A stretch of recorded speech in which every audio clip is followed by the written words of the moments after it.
Director at Integrity HR Management. Today I want to talk with you about the history, the development, and the current status of high deductible health plans and their counterpart, the health savings accounts. So health savings account, or it's also called an HSA, is not to be confused with a flexible spending account, otherwise known as an FSA. Okay, so the health savings account. So before I get into all this, let me just backtrack and say I've been in the benefits / PEO industry for 20 plus years, and so I have some history here to share with you. So at the time, I was working for a broker when health savings accounts came out, and it was the next best thing. Everybody was so excited. The carriers, there were a lot more medical carriers back then. They were in a rush to be able to offer a product that was competitive, that they could be in the market and compete with the other carriers. So the HSA is a way for employees to put money away pre-tax, and it can pay for medical care, dental work, glasses, prescriptions, all sorts of stuff, right? But in order to contribute towards this health savings account, you have to be enrolled on a qualified high deductible health plan, okay? So a high deductible health plan doesn't mean that the plan just has a high deductible and still has co-pays and all that. That's just a traditional plan. So a high deductible health plan is a plan that really everything goes towards the deductible. You go to the doctor because you think you have the flu, you're going to be paying towards that deductible. You go pick up a prescription, you're going to pay towards that deductible. So high deductible health plans, guess what? They had a high deductible, okay? So we're talking like $5,000, $8,000, even $10,000. So this is before the Affordable Care Act, okay?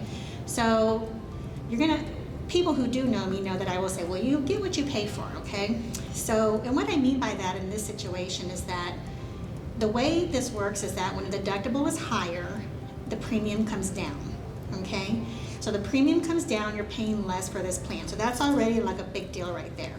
And the way it was back then is that these high deductible health plans, compared to traditional medical plans, they were saving, between 10 and 25% on premiums overall, okay? So employers were like, I want rates on this. This is the next best thing. This is going to help me save. This is going to help me save money, and also in turn, hopefully, save my employees money as well. So it was a big deal. I remember I was working at a broker at the time, and the owner was like, "This is the next best thing. Not the next best thing. That's not what he said. He said this is going to change everything," is what he said. And what he also meant by that was, in order to compete as a broker, you can't just not show that potential. You can't not show that as an option when you go try to keep business or try to bring on new business.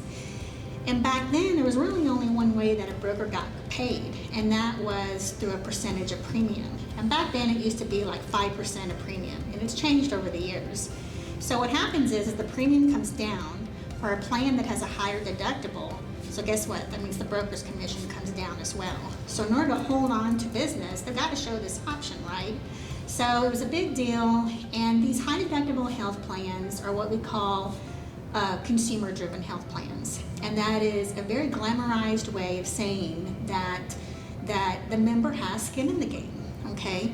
So if you have a medical plan where your deductible is $5,000 and everything hits the deductible, including going to the doctor when you're sick or picking up a prescription, and let's say, for example, you need to go get an MRI, and you're responsible for the first $5,000, you're going to really stop and think, right? Well, do I want to go over here to get this MRI? It's $3,000 over here, but over here I can get it for $1,200.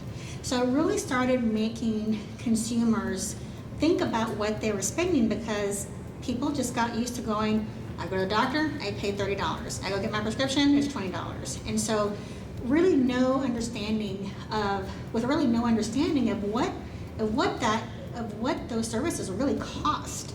So we went out there, presented. It was supposed to revolutionize healthcare, and I have to say, so I've been doing this for 20 plus years, and I can probably count on like 3 fingers on what what group I ever had that actually went and did that, for that purpose, okay? So the carrier, and still to this day, the carriers require that the company contribute at least 50% towards the employee-only premium on the lowest cost medical plan, okay? So employers were like, okay, so I'm gonna drive down my cost, and I'll pay 50% employee only on this high deductible health plan. And if employees want to go ahead and get a lower deductible or a plan that has co-pays, then they're just gonna go ahead and pay the difference. And that's how it works now. So this was a way to not only help the company, but also help the employee. But the other part of that is companies had to go, well, how do I get my employees interested in doing this? Because they're so used to having co-pays for everything, and I'm putting them from that traditional plan to over here to everything's gonna hit your deductible. So how do I get them excited to do this? So at that point, remember, an employee on their own could decide that they wanted to enroll on this high deductible health plan, okay? They don't have to contribute towards a health savings account. They just can't contribute towards a health savings account unless they're enrolled on a high deductible health plan. And when I go out and do meetings, I always tell people, there's 3 reasons why you might choose a high deductible health plan.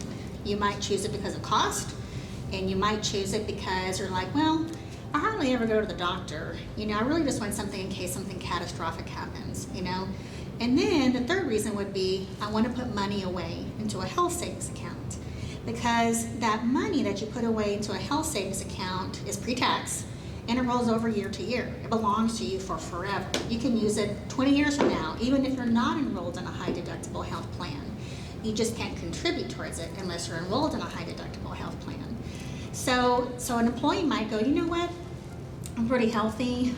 I take generic drugs. I get it at the major retail pharmacy. I get that drug for $4.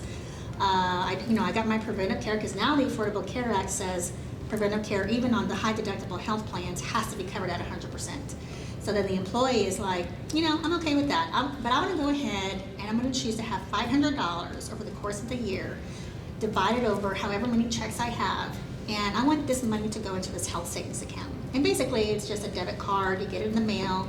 And when you're ready to use that card for going to the doctor because you're under the weather, picking up a prescription, you can just swipe it. And whatever you contributed up to that point will be what is available in that card. So they would go in, so an employee can go, okay, well, I want to go ahead and do $500. And then maybe at the end of the year, they only spent $100. Well, $400 is just going to roll over. And so that money is just always theirs, okay? But, employers had to think about, well, because back then there was a 10 to 25% savings back then, sometimes a little bit more. Over the years, there wasn't so much of a savings to change to a high deductible health plan. So it kind of especially with the Affordable Care Act, there's just not much of a reason to do it except to really try to save money, to try to be able to contribute towards the health savings account, okay?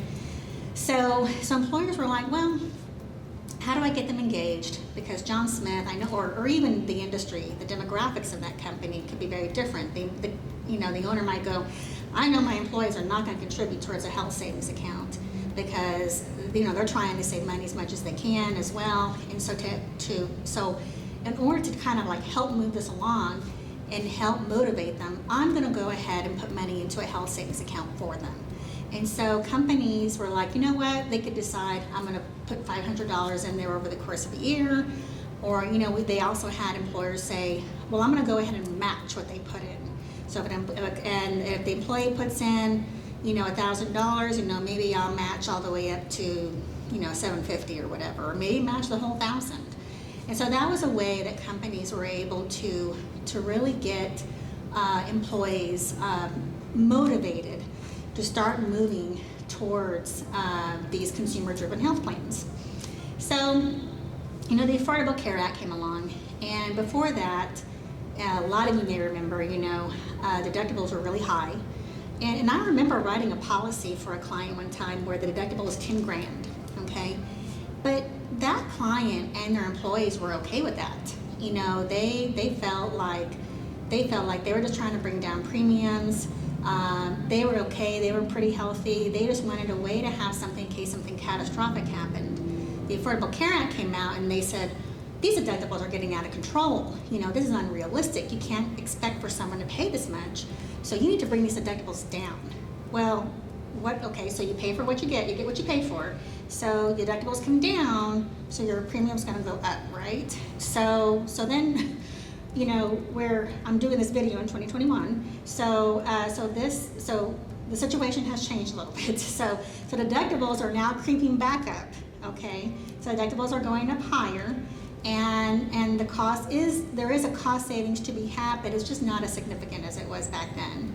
So I wanted to give you a little bit of history on how it came out, how it worked, who it affected, how it affected people. It still is a great, it's still out there. It's still a great program, and we do have clients that will contribute towards the health savings account if an employee chooses a high deductible health plan, even if the employee doesn't contribute towards it. It certainly doesn't have the same momentum as it did back then. I don't feel like there is a cost savings to be had on premium. It's just not as significant as it was back then. The deductibles are starting to creep up there more, and but we do have that availability here at Integrity. If you ever want to offer a high deductible health plan to your employees, we have the ability to set up an HSA for those employees. There are no fees associated for the employee or for you. So that is a feature that's already included with partnering with Integrity. So thank you for joining me with this historical discussion. And in the meantime, until next time, be kind to one another and take care.